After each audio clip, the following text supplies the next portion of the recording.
war. Like this war's really just a different brand of war. All right, ladies and gentlemen, this is, yes, Eric of the Lovely Family on the one and only Wide Awake News.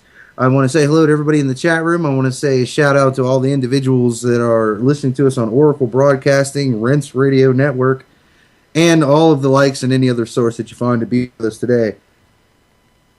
You know, I was talking about, right before I came on, I was talking about Colorado. I think the most difficult thing, a lot of people ask me about it, so, you know, and I was in a conversation, and I've gotten many emails. It is difficult to live at the top of the world. No matter where you are in life, you always know that if you're at the top, it's the hardest. It's the hardest place to be. And I think that really the hardest thing about Colorado and Rocky Mountain living is what you call air content. Okay, for those of you thinking about translocating to different places, you must be fully aware that when you are moving to these higher elevations, I have conversations with people moving to Colorado to help us do our thing out here, people moving to Montana, you know, all of these high altitude, mountainous regions, which they're great. There's plenty of water up here. Don't let anyone confuse you that there isn't. There's plenty. Okay, and there's plenty of wildlife. There's plenty of trees. There's plenty of grass. But it takes a physical adjustment to the altitude and the oxygen content that is here. Some people do it immediately. Some people never adjust. So, you know, if you're looking to transplant yourself, I would go and spend at least 2 weeks in the area you're hoping to move to and actually physically doing activities, walking, shopping, going through the woods, setting your camps, you know, getting a feel for those kinds of things, and see how your body reacts. And, you know, it is definitely not the easiest adjustment for everybody to make. If you have breathing difficulties, if you have issues of heart rate and things of that nature, the lack of oxygen and the strain of your body may be something you want to consider, in case you can make a secondary decision to go somewhere which you may not view as being as safe, but you can physically maintain your existence in that place. If you go somewhere, no matter how many resources is there, you could have a pile of resources of every kind of resource you can think so large that you can't see on the other side of it. If you can't breathe to walk out and pick those resources up and use them, it's pointless. So be aware of your surroundings, be aware of your own health risks and limitations. Now let me jump right in here. A lot of people have really wanted to, they want to psychoanalyze the general Petraeus. They want to try and pick this thing apart and say, what does it mean, so on and so forth. Well, let me tell you what I think about the general Petraeus idea. General Petraeus is just some other whack job, okay, with a bunch of bright, shiny things on his chest, and I can say that. I have the ability, I have the knowledge, because, you know, I have some of those shiny things too. But that's all he is. He's a do-boy. He's a fall guy. They're going to replace him with another do-boy, with another name. Okay? He is basically a cog in the apparatus. So someone has to go down. There has to be blood in the water. Someone has to get chewed up. You see, it doesn't matter in the American society. As the masses, as long as they have someone that they can pull apart, that the government allows them to degrade, that the government allows them to denigrate, run over, run down, pull their life apart, humiliate them, as long as the government can throw you a bone like that, not hopefully the awake individuals, but as long as they can throw a bone out like that and they get torn to shreds, okay, it's kind of like sitting in a tank going, ooh, let's watch the piranhas feed. Who are we going to give them? Let's give him that Petraeus guy down there. Yeah, no, nobody here on the upper end of the staff. Let's give him someone down there. It's got to be someone good, so we're going to give him this guy, but we can replace him because we got 72 other generals waiting in line to take over and do the same job and carry out the same tasks given by the same individuals. This whole idea of honor within the military is long since gone. This whole idea of honor within the Pentagon is really, it's an entire far-fetched idea. Okay, you have police officers that don't care. You have military men that don't care, military women. None of these badged officials, the larger percentage of them don't care. I mean, you better get a reality grip. Most of the ones that do care, they aren't in the service anymore. They're ex. They'll tell you, well, yeah, I used to be in the Army. I used to be a Marine. I used to be in the Navy. I used to be somewhere ex doing something. But they aren't doing it anymore. And you don't see them speaking out. You don't see them going on strike. You don't see them, you don't see the police reacting of the mindset of the people. They react of the mindset of the bankers.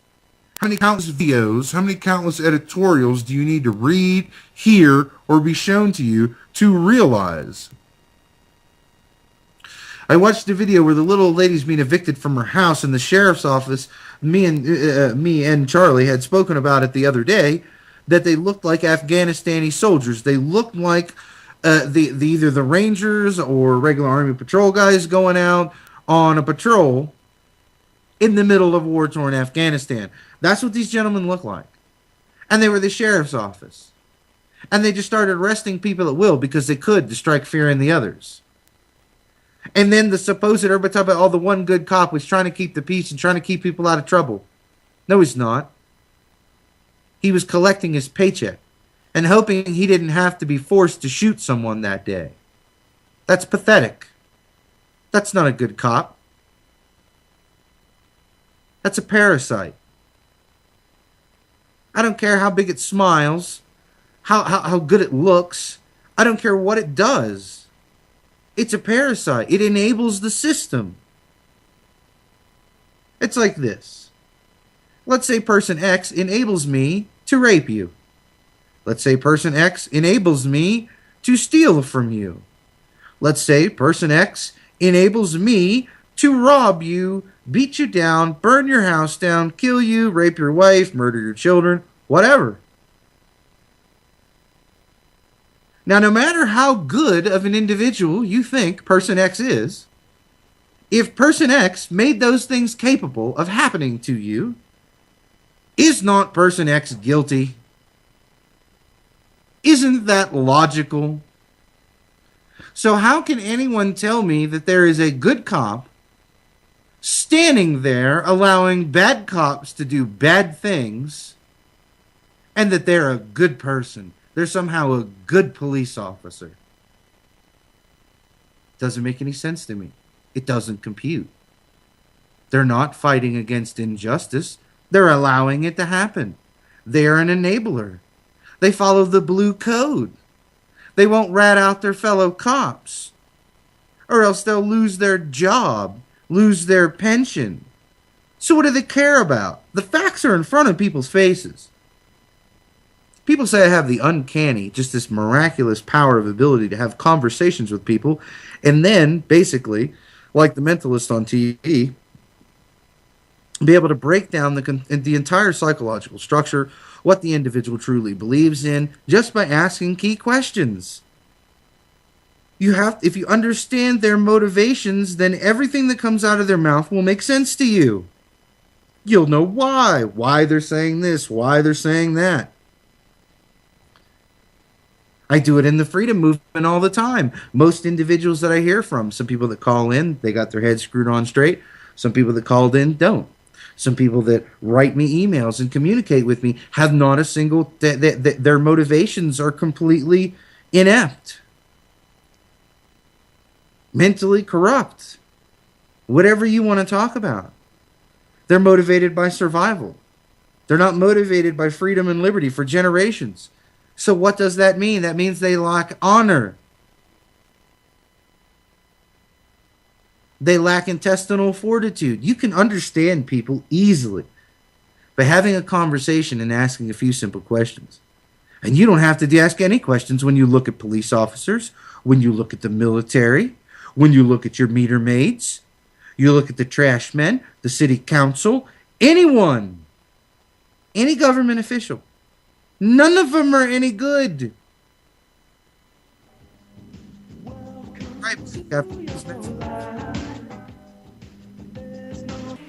All right, ladies and gentlemen, welcome back to the program, to the broadcast, to whatever you want to call it. You know, one of the big things that people really continue to ask about is they want me to talk about this particular subject, but I'm telling you, a plastic badged individual, whether because everyone has them, doesn't matter if you're cop, meter maid, so on and so forth. They have this little plastic ID card that's laminated and has their name and their position and so forth. Everybody who has one of those, I mean, where do you really see them doing anything for you? Where is the benefit from them being there? They continue to perpetuate the corporatism law, fascism. They continue to tell you to seek justice from within a corrupt system that practices a mentally corrupt form of law. I mean, this is the reality. Those people are there and are going to collect that paycheck and do whatever they have to do, hoping to fly under the wire until the really bad stuff happens, and then they're probably going to bail and take care of themselves. That's the reality. Or they'll be one of the ones to oppress you because they don't want to go out and farm or do anything else that they need to do.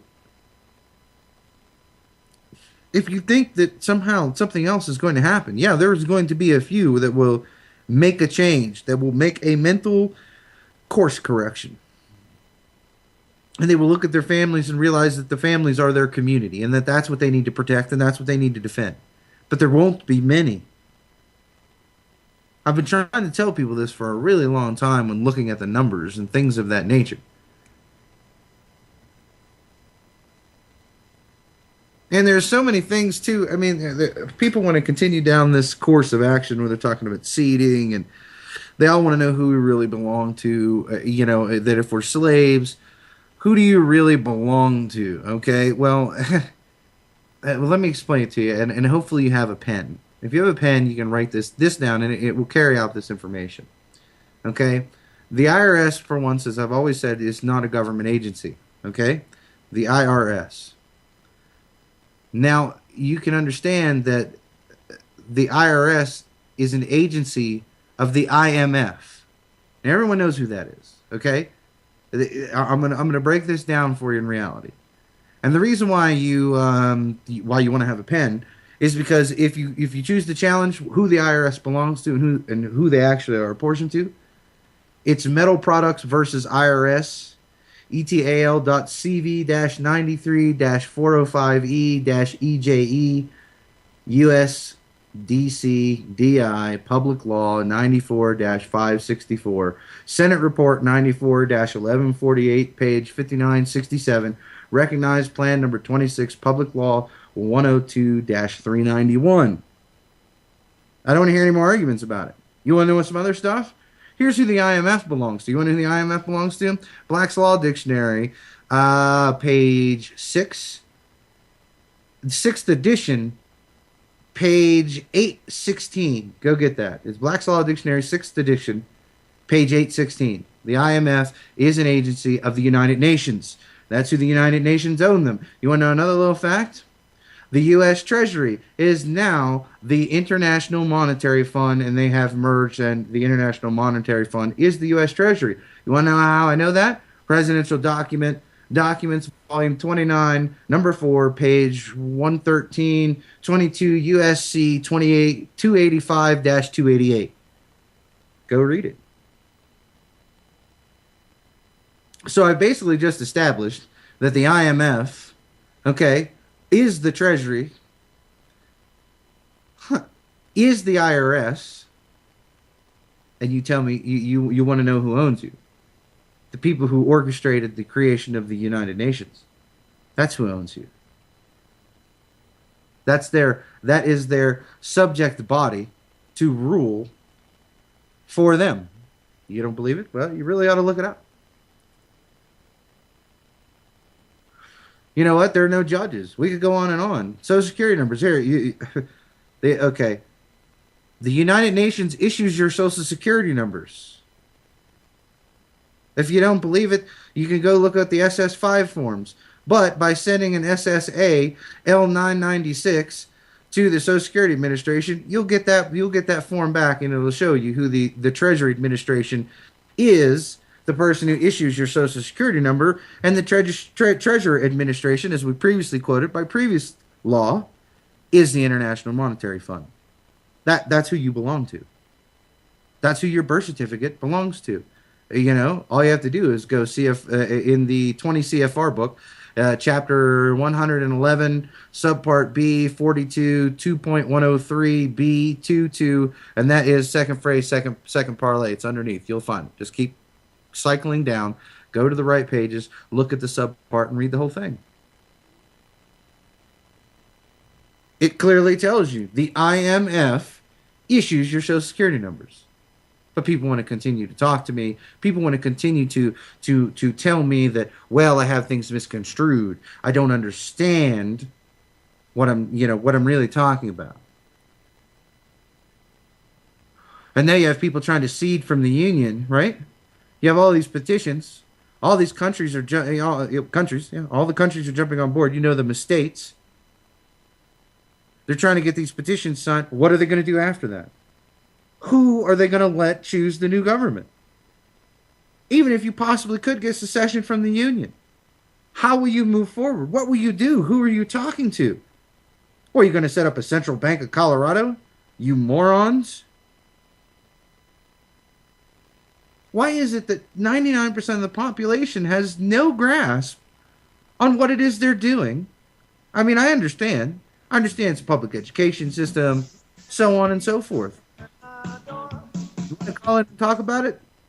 877-342-6673. We'll be right back after these messages. All right, ladies and gentlemen, welcome back to the broadcast. And in the break, as I was setting up for the next segment, I was really having conversations and talking about the law, talking about the understanding of the law, and I do mean the word understanding, because as agreeing to the law, you must thereby stand under the authority of the law, the authority that you gave it. You can't apply that law to someone else and then not expect it to be applied to you. This is the whole idea. So people really need to understand what law is and how you don't have any laws. I mean, you really don't.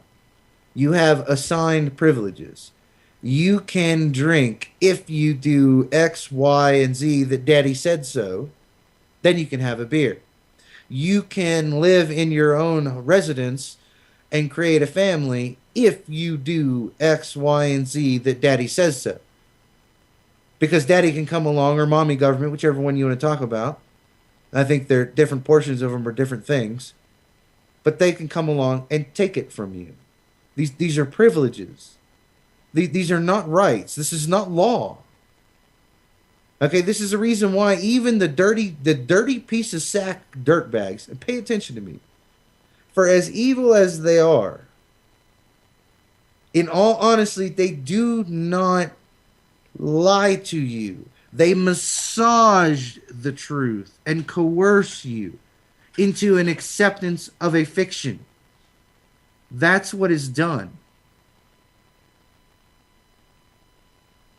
And you need to be able to grasp that, because you can't build a government.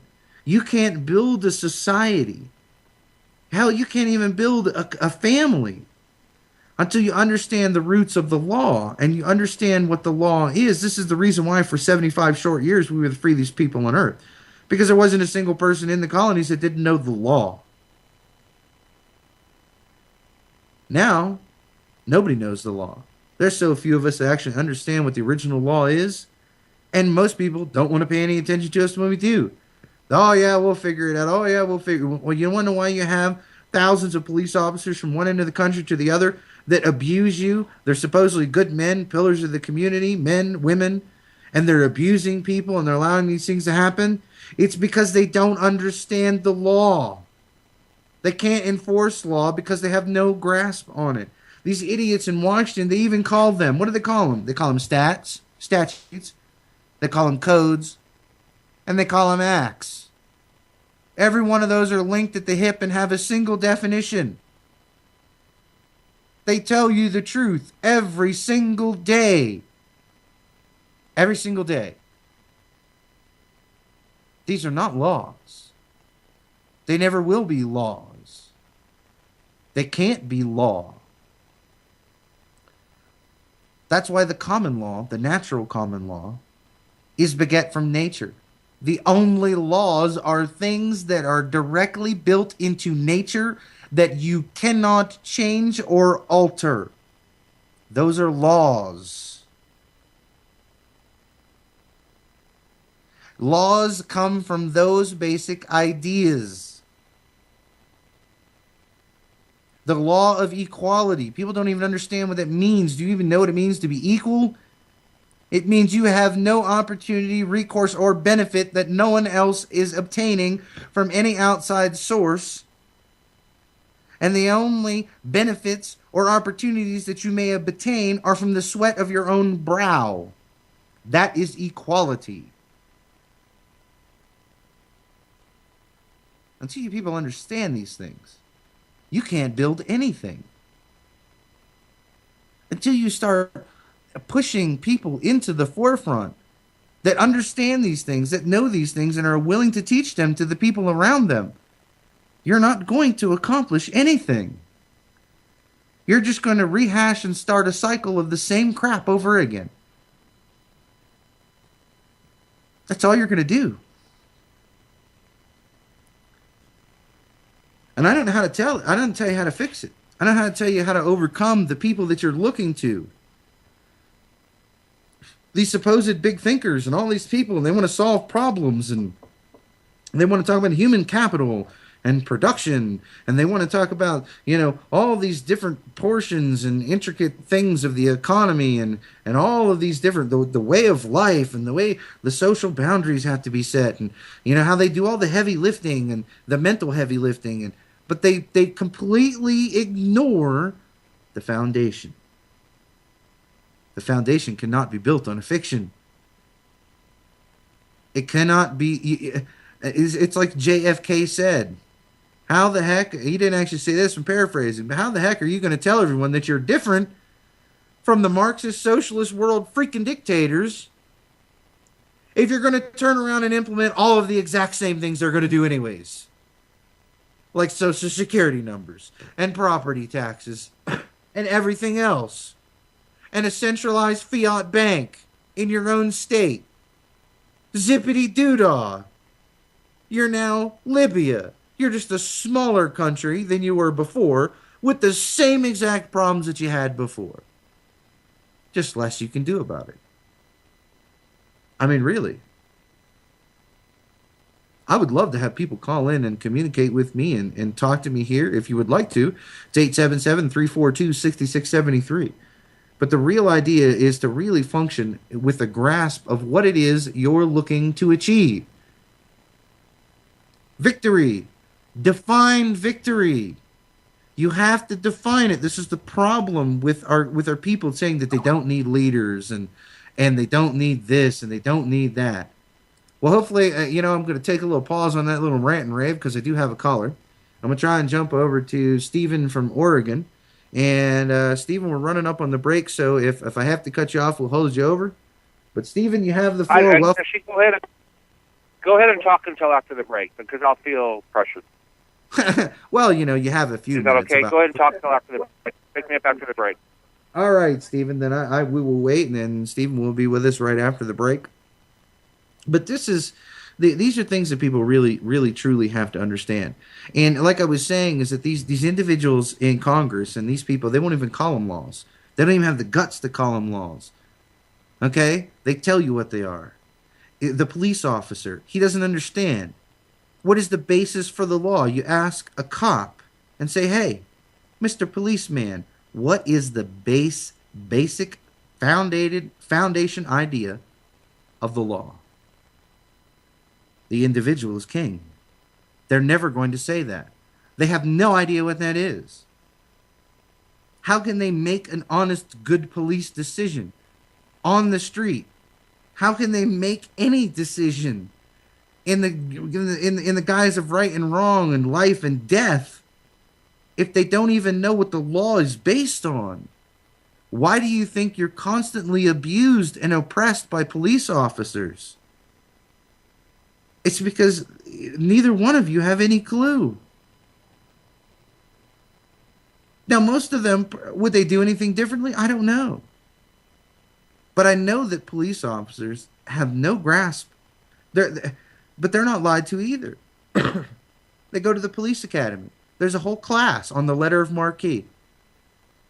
They talk about what the letter of marque, that their badge and the lineage of the police officer comes from the letter of marque, not from cops. Cops were citizens on patrol. That comes from the Constitution. It is part of the militia's duty. That's where cops came from. And be no mistake that they are constitutional. It is just where they derive power and who they are.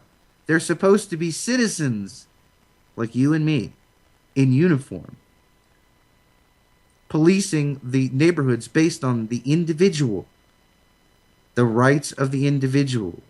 But the police base everything on the letter of marque. What is the letter of marque? Go look it up. We'll be right back with Stephen from Oregon right after this.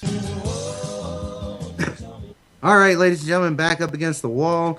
This is Wide Awake News. No lengthy introductions. I'm Eric of the Lovely Family. We have 2 callers in queue, so I am going to jump to the first one. Forgive me. Stephen from Oregon, you're up to bat first. Hey, thank you, Eric, for holding me over. Hey, I'm not even sure what I want to talk about. The first thing was, the secession thing. I think we're all in agreement that it's kind of a setup thing. I even sometimes wonder about some of these states that got the marijuana rights, that they'll just have the media go in and say somebody was smoking marijuana and shot a child or something like that, It just goes on and on. And you know what? And I was talking to, I had a day off today, and I was talking to Paul Yorkton, and he's kind of at the point where, man, you need to duck and cover. And that was really hit me hard because this whole year, Eric, I have just been fighting in my own spirit about sharing this information like you share, what you shared in your show tonight, and doing this stuff. And I'm going, man, I'm not even taking care of myself as much as I should and my own children as much as I should trying to do this. I need to stop doing this. Nobody's listening. 90% have already made up their minds. And just to start taking care of myself. And then you go into laws like you talk about. They don't even obey the laws. So what is the law? I know some people come in there, Eric, and I'm talking fast so I can end short. With the laws, who cares? Now, some people come in and go, oh, we won one. We won this one through the law. Yeah, 1 out of 1,000, and so that gets me going. Okay, we can keep going. But, man, I'm tired, Eric, and I don't even know how you do it. You really do a lot of stuff, and I don't know how you do it. And then I'm going to end with this last sentence, is that if you want to know about the session, I got a book to read, and it's by a guy who changed his name to Boston Tea Party. It's called Milan LaBe. And if you read that book, it will enlighten you like crazy. I couldn't put it down. And it will tell you about the change of the United States, and it's fictional, but Wyoming was going to secede. And he had it all out, and this guy's a genius. So if anybody really wants to know about seceding, they should, and I saw it on Amazon, it's still available, called Milan LaBe by Boston Tea Party. And that will tell you a lot about, I'll tell you a lot about what it takes to secede. It takes a governor basically with a nuke bomb under the Washington, D.C. Okay, that's all I got. Thank you for letting me ramble. Oh, absolutely, Stephen. We thank you for the call. We appreciate it. Please call in again. And to address some of that real quick before I go to my next caller, I do what I do. Most people can't seem to do it. You have to find it within yourself. Whatever your motivation is, your children, faith, right and wrong, whatever it is. I mean, that's the people who can't give up, the people who continue to fight, the people who continue to do these things. These are the individuals that are hardcore, and we care.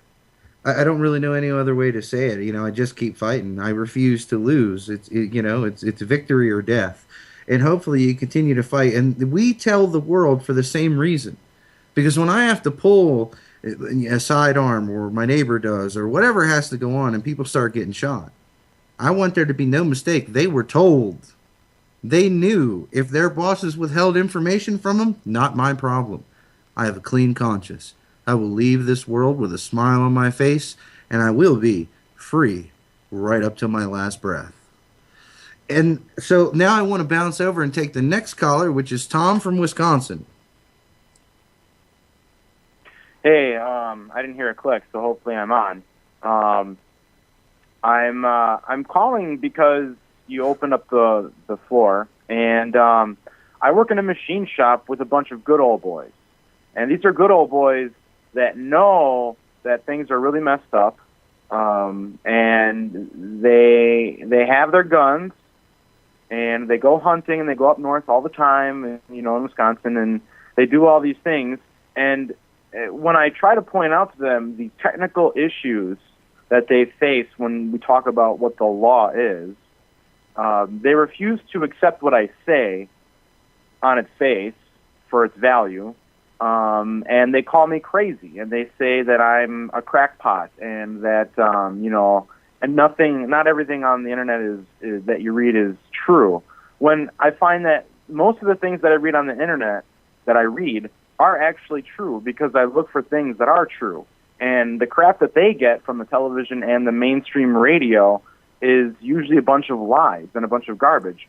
But my main point is that, as you said right at the very end, that you will live and you will die free, and you are hardcore. I feel the same way. I'm actually about to begin producing information DVDs myself to try and sell to make money, since I'm being garnished at my job, to make up the difference, but mostly to try and wake people up to realize that, there is an alternative, and we just simply have to get informed hardcore to actually figure out what that alternative is. And it's doing away with the corporate government and reinstituting new forms of government, as the Declaration of Independence says, and the Constitution implies, that we have the right to do this if we so choose. And that's basically what I wanted to say, is that we can actually make a difference. We can actually choose something different than this corporate socialism, this corporate fascism running in two parallel lines, basically, one on top of the other. And that was basically all I wanted to say. Thanks a lot. Oh, absolutely. Thank you for the call. I do agree with a lot of points. I want to, say to Tom, you got to keep up the struggle. In the beginning of the show, I provided what those numbers were, the different dashes, the different things. Like, I saved up some of these factoids. We'll look at there aren't any judges in America, okay? According to, since 1790, really. Some people say 1789. But you can look at FRC versus GE 281, US 464, Keller versus PE 261, US 428. The number one, it's called first stat, but you'll put the number one and then STAT period, 138 to 178. You read these documentations. I mean, this is where we cut the wheat from the chaff, and show you really the reality that it's all on paper. It's all provable. Everything that everyone has ever called me a crackpot about, it's all provable. I slay them with the documents of their own government. That's really where it boils down, and they don't like that aspect. But let me take on this aspect here. And normally I don't really spend much time talking about meat. I don't spend a lot of time building a temple to meat. But I'm going to give you a little breakdown of who I am a little bit, and let you get a little insight as to who I am. I was granted gifted status at the age of 7. My IQ is well above 150. I was given the opportunity to test and qualified for the Mensa Society when I was 10. If people don't know who the Mensa Society is, please look it up.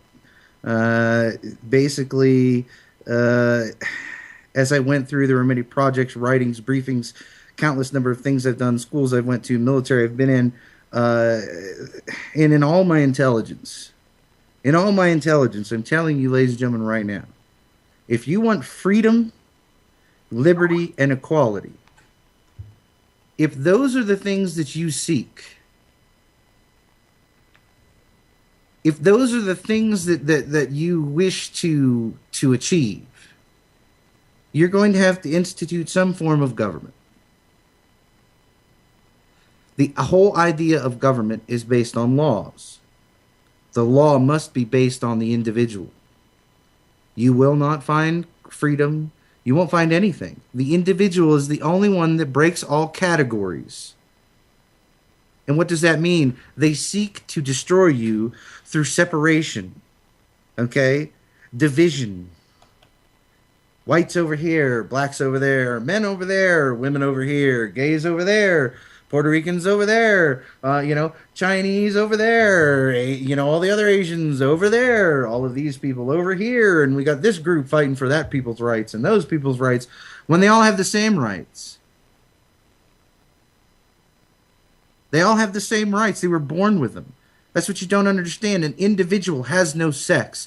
It has no skin color.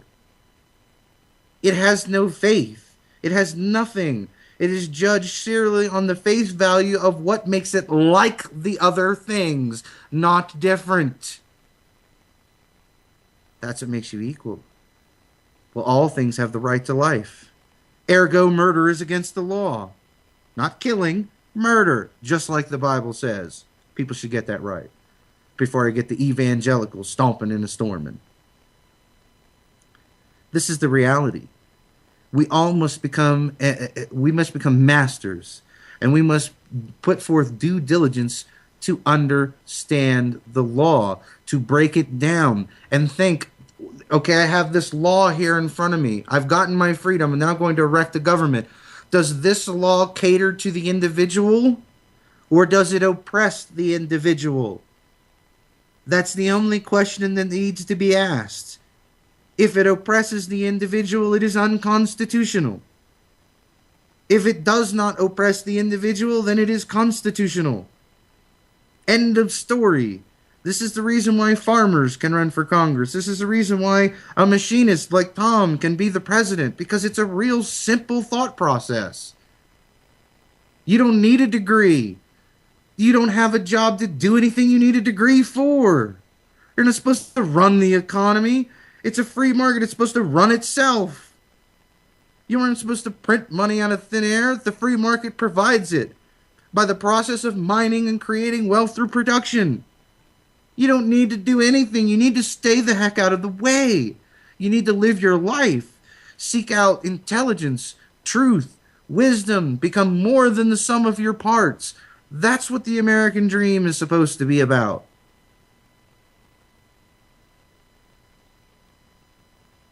And until you figure that out, ladies and gentlemen who are attempting to fix these things, until you start looking to people who are presenting these ideas, until you spend the countless hours mulling over and soul-searching that no matter how good a law you think it is, if it oppresses the individual, you can't do it. Spread the word, show it around.